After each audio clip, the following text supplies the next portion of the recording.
whatever side they pick will dictate how they want to play this game.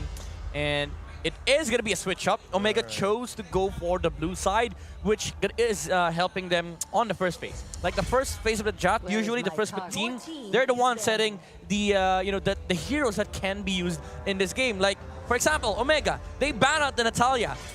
Actually, I don't agree with the Natalia ban as early as this, because you want to be able to set up momentum. But at this point, Omega, they just need to reset. So I kind of understand where they're coming from. They want a confidence game. Like you don't want to be under pressure of Echo picking these heroes.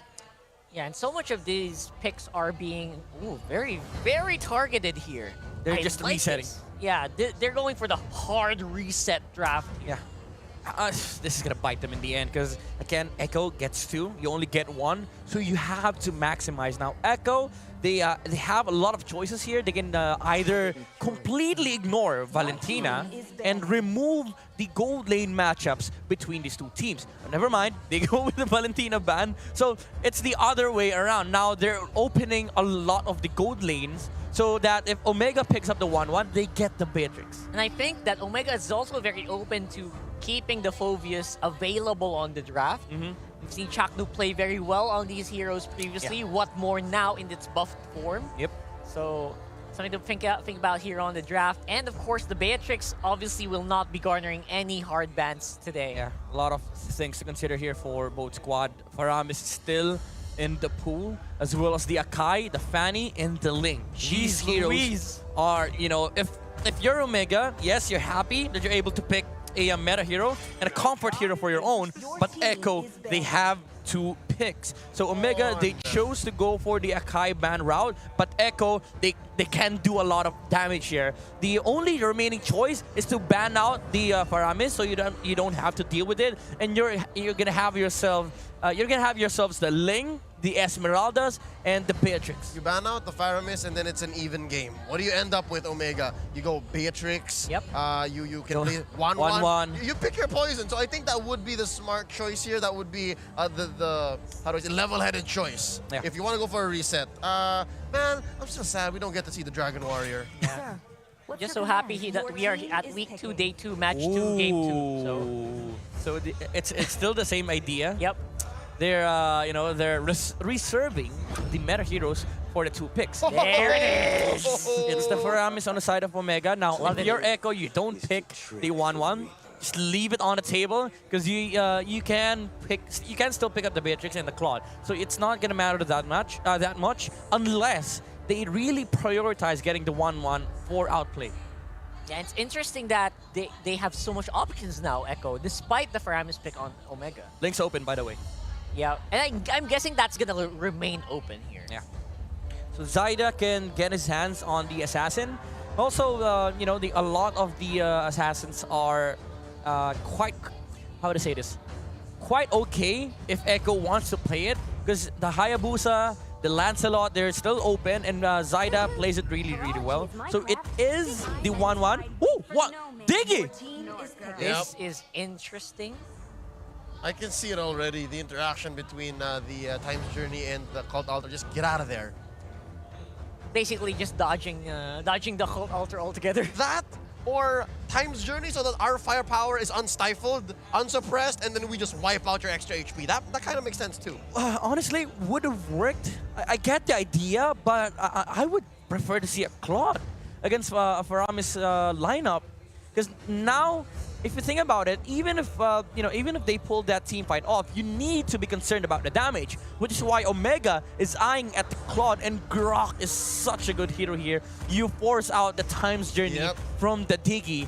It's a very nice choice, a very good answer, and it serves a big problem to Echo. And with the picks like these, basically Omega are the ones who dictate where and when they want the team fight to happen. Oh man, Echo, really big problem on their hands. Gross. The Soul Stampede goes through walls. Yeah. Even if you are not ready to fight, he's gonna pull you in. Yeah. Okay. I'm liking it. I'm liking this Paquito pick. Aside from the fact that it's it's a hero that deals so much damage in the mid game, it's also a flex. Like 3-Mark can play the XP lane Paquito, and Zyda can also play the Paquito jungle. But they opted to go for the Ling, I believe. Yep. It's gonna switch up. That definitely is not the Paquito voice line. That's true. I don't like Ling against Faramis, honestly. Yeah. Because you have one shot. You have one big ultimate that you want to use. Yeah, you use Tempest of Blades, Faramis will just follow you, and if you don't time it right, the Faramis can pull you back. Yeah. And that is a big problem for the Ling. Like, if you go to a wall and Faramis is able to drag you back, that's 20 seconds of not being able to move around the map. It's basically very difficult to re-engage if you're a Ling against a Cult Altar with fully stacked players on Omega. So I can see the problem that they're going to be facing here later on. And I'm wondering what they're going to do, because I'm sure they thought about it too. They don't really have a solid front line to rely on. So they're always going to be playing from the back foot. If they go for something similar to what NXPE was doing, where they go for a huge damage-dealing lineup. Yeah, I'm really finding it hard to look for a support hero for the side of Echo, unless it's a pause for Digi, because I think actually it's hard to find a tank duo for Echo. I mean, I'm speechless because I'm trying to find a duo for Echo to deal with the Faramis and Grok of Smart Omega. You have to consider that you need to have enough damage to deal, to completely eliminate the Faramis before the fight breaks out. And you also have to consider the fact that there is a Claude on the side of Omega. So Echo, this is going to be a hard second phase for them. And Omega, they have a lot of choices to go about. They can actually snipe out the Paquito for themselves. It's a good hero against the Ling because you have enough damage to burst him down, enough to force the Tempest of Blades, and also a decent hero to deal with the Digi and the Beatrix. Yeah, and I love Omega, super aware of their win condition. They removed two of the biggest AoE mages in the game. So that Echo's gonna be so limited on what they can do against the Cult Altar. If I may, the Sicilian feels a little too safe. Already you have an investment in the Ling and the Beatrix, and there's the XP lane Paquito. For sure now it's an XP lane Paquito. Yes. I think it's just to block off the Paquito pick from Omega. Steal it away. Again, still a lot of options for Omega. I want to see a Ryzen Lancelot, Hayabusa, or even the Thams for the jungle role, because you just need a sustain for the Claude to pop off in the late game. Now the Uranus pick, it's a decent hero, but I feel like it is gonna become a problem in the late game because you don't bring enough pressure in the early to mid to to completely remove the momentum of Echo. Now it's gonna come from the jungle, so I feel like they have to pick a decent jungler here for Ryzen. So that is the Thams that they're hovering over. And they go with... This could go sideways very, very quick. Oh my goodness. goodness. It's all in on Kelra. Oh man, I'm having a hard time with Echo's lineup right now. Yeah. It's so difficult to draft for, considering that they have zero crowd control, almost, except for Diggy's time journey. Or sorry, Diggy's reverse time. And now they have a Lunox. They're basically going all damage. What is CC? All in, confirmed. Is that edible? I don't think so. It's going to be a roaming Diggy. So JP on the Diggy. Is it JP or Raflesia who abused it was the Raflesia. Diggy? It was Raflesia. Cool. But I was gonna say that the first team to ever feel the onslaught of the Diggy feed was Omega. Was Omega. When they were Execration before. This is history repeating itself, folks. Season 6. Flashbacks, man. This is Season 6 in the middle of the sweet year that was 2020.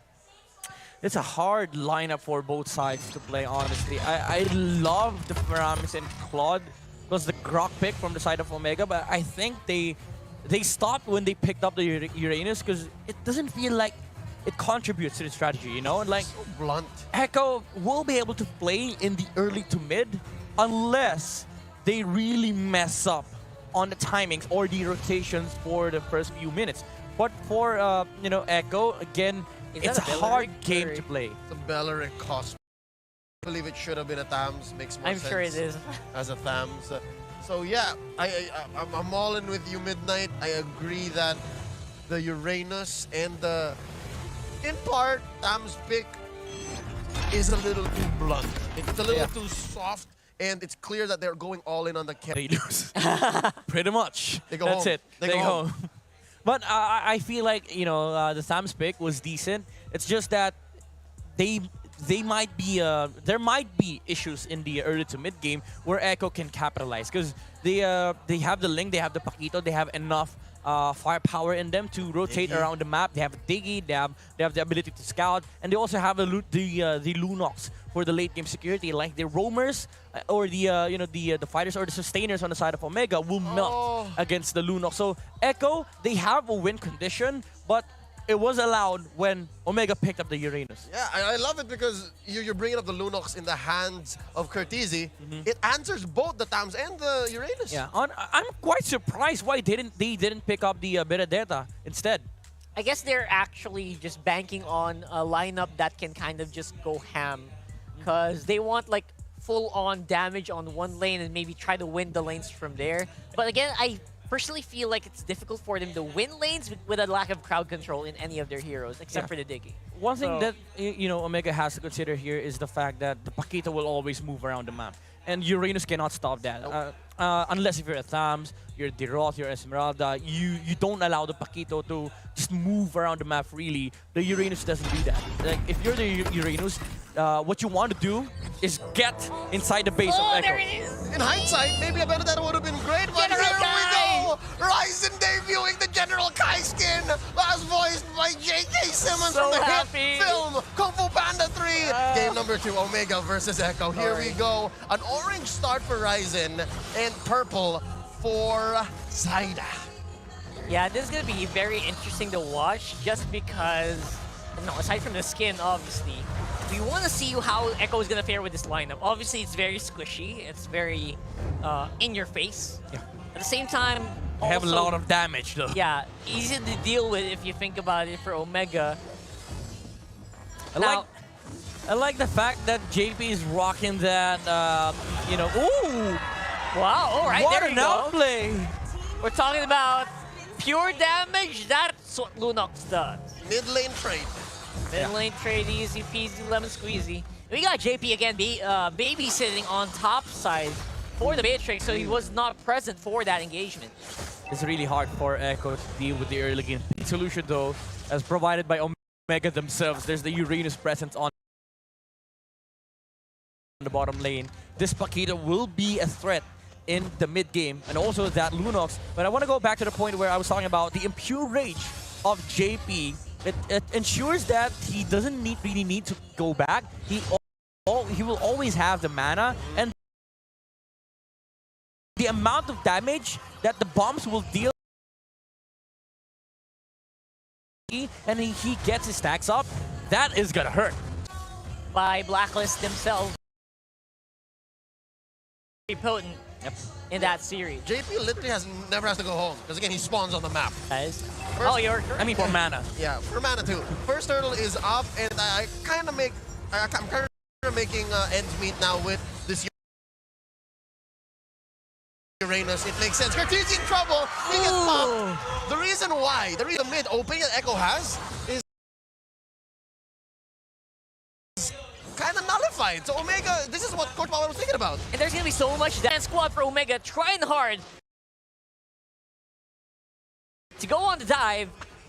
Again, luckily Zaida still gets that purple buff, but it was a very costly one. General Kai almost got his hand on it. I'm losing my mind, bro. That's And he gets the turtle.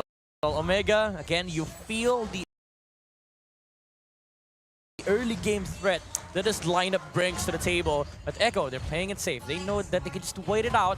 They don't need to rush any movements. They don't need to force out any plays. They know they will have the farm on both the Beatrix. Actually,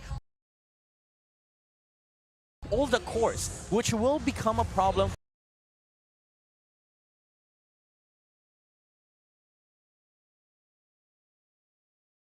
Back to the 8th, this Claude and Faramis will be a huge problem. And add to that, make the bridge, make that late game come true for the side. in game 1, that late game was a dream, and Renzio's in trouble. Yeah, Renzio, man. Again, he is kind of just flexing here, kind of gauging very well the damage output from a Paquito and from a Ling. Still very confident while buying his team obviously a lot more time around the map to roam. Very similar to what your 3 Mars Uranus Uranus in game 1 was doing. So yeah, they learned. Very much aware of what, you know, being given a taste of his own medicine sounds like or tastes like right now. And it's again threatening that purple buff. I think it is taken this time around by Ryzen. Am I correct? Yes, it is. Looks exact. This looks like my Tams. I love it. Yep. Omega, they're really comfortable.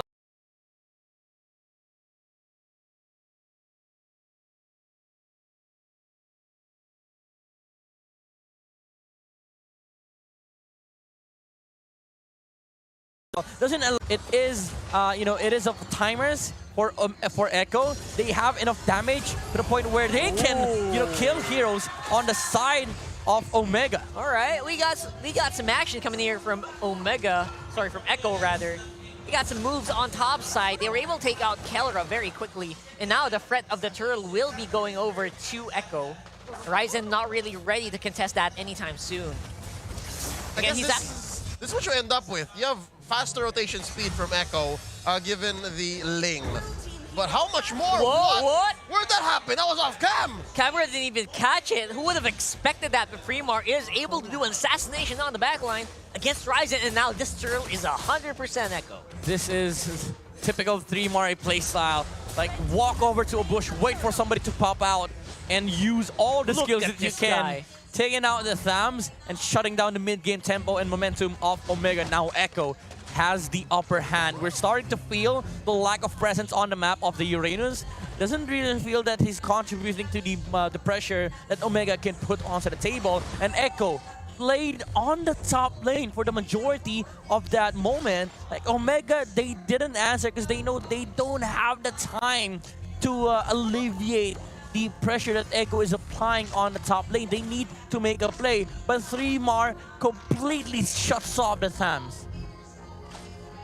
And now completely enabled here is the Echo lineup. Chakno actually having a hard time. He needs that, whatever that is. I'm guessing that's an Athena shield. He needs it ASAP. He needs it now. Yeah, because apparently you're right. If your rage on JP is just...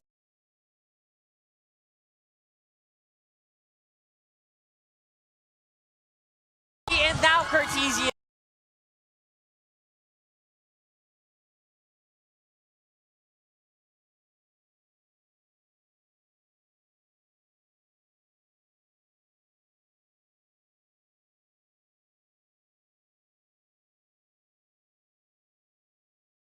There's nothing I can do.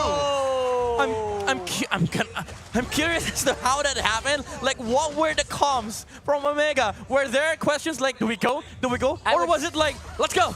I would say just one letter, G. That's it. They went all in. They flipped the switch. They were good to go. It was almost like, it was Rafaela-like. The way that they all came in quick with the holy healing. That's true. That's a good trade by Echo. They recovered very quickly by taking tier 1 turret and bot. And they did almost get a kill as well. Outplayed, showing some pretty good render skills on Matrix as well. This Paquito is becoming a huge problem for Omega. It's such a nuisance that they cannot deal with, because if they want to deal with the Paquito, they're just wasting time. Speaking of Paquito, look at this. Free Martizi. It's a waste of time, honestly. Going straight to the face of Omega there. And again, he is quite low. Chaknu with the attack, but Time's Journey will keep Echo alive here. And Cold Altar. Oh my goodness. That was the bomb. That was a bomb. Ouch. Oh man. Ouchie. All right, so that was a big boo-boo. That was a 50-50 what the ideal engages from Omega and what the ideal disengages from Echo. And now it comes down to the final turtle. And here...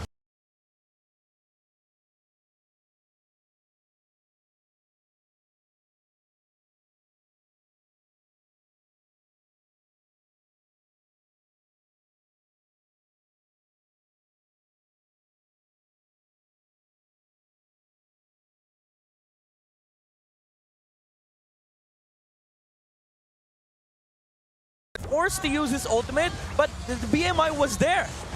Three Again, more. one more big fight here. JP keeping everyone alive. Same for Etomax. Cold Alter is activated. JP quite low. Outplay takes out the Faramis.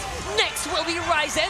Pretty good damage dealing capabilities being observed here from Outplayed. It's the Paquito problem again for Omega. They did pull out a fantastic play onto the turtle, but Echo, they bounce back. 3 more with this Bloodlust Axe and Dominance Ice pickup. It's really something that Omega needs to address. Echo is putting the Paquito on the front line to become the sustain and damage output, and they're just waiting for the proper timing to engage. Yeah. They know that they can save the Paquito out when Omega engages, because they have the time's journey. And Omega, they cannot follow suit. Even if they have the mobility, Echo will just push back. Oh man, Free Martisi Look at fighting this. 1v free. Oh, the wall! Proving he can still survive. Goodness gracious. That's it. That's it. That's how they play. Their only way to peel, and then the rest will just burst down. That's one way to use the time's journey. They can still find better engagement. Have found a way to make this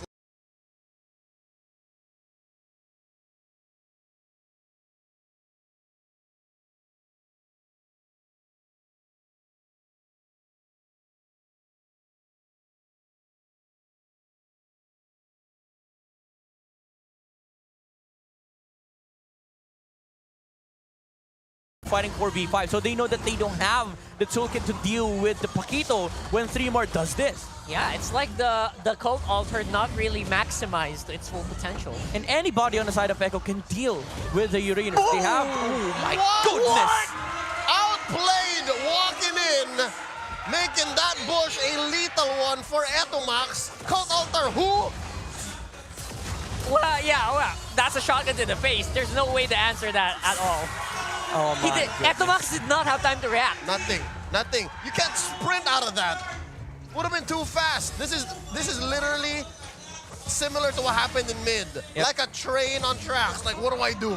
I love the itemization that the 3-mar is going here. Look at what is this? He's got a zoo here. What is this? Oh no. Echo's fielding a zoo here. I'll be honest, I didn't know this was possible. 5. Apparently it Yeah. is. The timer It's the limit. It's the on limit. The auto alarm bombs allows for maybe 4 bombs to be in the same spot This for is such crazy zoning potential from Echo. Only And a they have to go back. seconds. There's a huge problem that Omega is already facing. It's the Paquito. Now you have to add this. Like the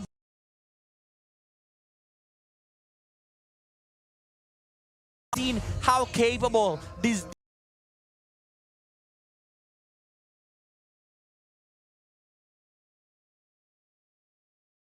to deal with this kind of lineup.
right now, it's going to be up to Echo to stop this Lord. It will be a huge comeback. Zyda needs to refocus. He's on the sides. He is on the wall. Cult Altar is activated, and he is in no position to go for the Retribution. Lord goes over to Omega. Nothing. The barangay goes wild as Omega secures this luminous Lord. This is the kind of Lord that can jump in and smash turrets. And that's exactly what they need to break apart this defense composed of bunnies. And it is proving to be very difficult for them earlier. It was, but now Zyda could be in trouble. Has a pinch voice, though able to make it out alive for the meantime. Very interesting item builder for the lane. He opted to go for the Blade of Despair. Sheer damage output is what Echo is eyeing at Omega. They have the Lord. One charge! Very difficult to keep that Lord out, but they are able to do it as much as they can with Freya Martizi's firepower and Outplade's fire support on the back foot. But again, it's actually going to be very difficult for Echo to go for a full-on push. They do need Zyda to go for these splits. Yep.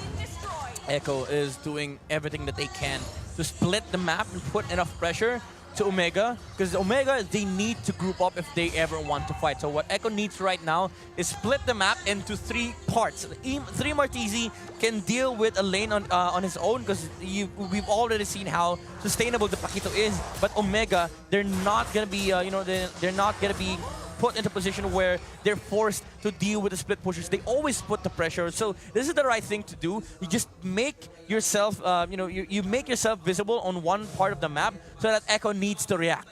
For a moment, we did see how Echo's lineup was working very, very well. But we're going to a point where Kelra is actually super battle ready. Yeah, picking up the Malefic Roar here. Yeah, 3mar can zone him out, but that's up to 3mar, so you're overloading the young XP laner from Echo. I'm wondering when they're going to switch gears, when they're going to step on the clutch and say, you know what, we're done split pushing, we have to hunt for bodies and make for this, I'm thinking what, 17, 18-minute Lord, we're about a minute away. But it's a sad part about Echo's lineup, there's no catch whatsoever. Like, yeah, you have the reverse time, but it's a Dicky. Like, Echo is not gonna be the ones initiating the fight against Omega. They need to find a complete pick-off. By that, I mean Omega mispositioning around the map. And it's so easy now for Omega, given that they have the firepower now. They have the capability to just pop JP. Zero crowd control means there's no way to stop the Cult Altar, the death ball of Omega. Immortality on the Diggy, that's it. JP learns, like, my team needs me. And the Winter Truncheons. I don't know. If you're the Diggy, you might just want to get, damage. But at this point, he already knows that he's died 5 times, so the stacks are not going to be there. So it's better now to invest in sustain items, because you know that you're gonna be, you're gonna be reeling in attention from the side of Omega. Exactly. Or sustain and damage, percent HP damage. So, or slowing up. I don't know. That's up to him. What about COD? That's too late. Too late. Too late for just that. Percent damage from Glowing One or maybe Ice Queen One. Oh, wait! Whoa! What? That's courtesy, outplayed in Zyda, right from underneath Omega's nose. Omega does not seem aware. They did not hear any of the cues. No one was paying attention to the Lord. For viewers out there, it's not Omega misplaying, all right? It's Omega knowing that they're up against a Ling. It's Ling 101. You take out the purple buff against the Ling, you take out his late game. But Echo was like, we're one step ahead. They're gonna go for the purple buff. They've confirmed it. Somebody, somebody from the side of Echo positioned himself to get the vision on the purple buff, and they were like, okay, let's take Lord. That was one of the fastest Lords I've ever seen. It's a Lunox. Yeah. It's a Beatrix. And a Beatrix. Yeah. And a Ling with a POD. So unbelievable. I'm guessing Omega may have made a calculated risk. It was a gamble, because again, it's not like their wave clear is amazing, so they're looking for a comeback wipeout. That's what they're doing. They're gonna let him come into the base. Well, we'll have to see if that's gonna pick off. As we do see Echo walking up on top side, we got some minions on the bottom side. They have and yet JP is in trouble once more. Pops the immortality here for Omega. Time's journey just to save himself, but not really resulting to much. That is at least an inhibitor on top side for Echo. I mean, that's one Lord. They still have to take 2 more, because there's 2 more turrets. You know what? On the side of Omega. Play for the long game. JP for an inhibitor, I'll take that any day. Yeah. That's a good deal. Hashtag worth. That's a good deal. I wonder how Omega is now reconciling that fact. Like, you know what, guys? That wasn't such a good trade. And look at Omega right now. They are looking for a steal or someone to pick off here, but they are spotted out, so no more concealed play from Chaknu. That's read out. And the map was all theirs, Omega. It was all theirs. They were choking out Zyda. And now Zyda has purple access again. Flicker, port flicker. Okay. Straight up trade. Insane reactions from both sides. And now Zyda is in the middle of everyone with 3 more DC hunting down Kelra. Colt Alder is popped up. Will not be affecting the Filipino Savage on the back, but that's one big ultimate being used by Omega. Both of them, they forced out the Tempest of Blade. So now we are at equilibrium once more. Enough greens on both sides. A flicker spent on the roamer and for outplayed. Yeah, absolutely good survivability, at least for Echo and for Omega as well, to at least know their opponents. And I love that flicker trade earlier. That was, I don't know who got on top of that one. Yeah, it was Chaknu. Yeah, with the Chaknu flicker. wins. Flicker, but he advanced the barrier. He was like predicting the flicker back from the Patrix. Unfortunately, he didn't really land on time, so Outplay was able to get out safely. Chaknu! Look at that guy. Almost got taken out there with the burst. Echo barely had the damage up to do a 100 Oh to 0. no, the timing! No. Echo forced it out. No Colt Alter. And Echo, they know that they're in a good position to fight, but look at that barrier. No Cold Altar? I guess our visuals need to catch up to that. Yeah. Etomax clearly has his green right now. This is a 21-minute Lord that we're looking at, enhanced to scale This to is the huge. game's duration. It's huge, it's huge. gonna be If very Omega big. gets this, then that's definitely Wait. mid lane taken down. But Zyda. Zyda has plans. Zyda wants to kind of swap it out. He's calling like, guys, don't go for the Lord. I like this gameplay. This is a typical Ling game wherein you don't need to be part of this Lord dance because you know Omega will constantly look for the Ling. So And you'll what make you it. do, You'll make it back. and you'll make it back. So what you do for Echo is clear the waves, every wave that you can, but don't show yourself to a point where Omega they can calculate the amount of time where Echo can fight into. So again, it's a Lord dance, but Zyda, he shows himself. Yeah, it's a full Echo squad here around the Lord area. They are aware that the Lord is at half. We got minions on the mid. We're really working on it. It's not a big wave. So now it's going to be up to Omega's decision making. Do we go for it? Ooh, Etomax tried to reel the Ling in. Didn't really work. Echo still is eyeing at the Lord. Again. They need JP here. They need JP. Yeah. Omega needs to pop JP or Echo needs it to survive. They come in! It's Kelra on the back. He's got so much damage right now. And Fremar? it's going to be Fremar and Zyda. And that's the Tempest of Blaze. He's in the air. Ryzen gets the Lord. Kelra goes down. 3 more gets him. 2 for none so far on the side of Echo. And that's one Lord for boy. Omega. And it's all crumbling down. And that's going to be all on Fremar and Curtizi. Outplayed is untouched, and despite Rezio is all alone. Etomax just spawned up. There is no defense against the Echo Proud squad. They can try to defend. Outplay takes down the captain. It's over. It's over. Minions, it's a sweep. minions, The minions, minions, no, minions. no way. The Minions. Lord. No. No. Hold Not on. yet. It's not just quite yet. Rezio takes down Outplay. I cannot believe it. It's 1v1 Rezio and Fremar on the field. Inside Echo's base. Look The at the base. inside of Echo's base. Can he make it in time? Can he make it in time? Fremar is running, and he will make it. Goodness. Is it enough? Nice. Is it enough? Come on. Is it enough? Here No comes way. Rezio. He's Here gonna force comes the issue. Rezio. He's gonna force the issue. Can he do it? Oh my goodness. Rezio. What? No Lord's way. here. Lord's here. Lord's here. Diggy? Wait. Wait. Fremar. The true hero. No, Here comes no, John no, and it's- Ryzen. it's everyone's Here comes back. John and Ryzen. There it Ladies and is. gentlemen, we Ladies are and gonna gents. see game 3. And the crowd is erupting here in Eastwood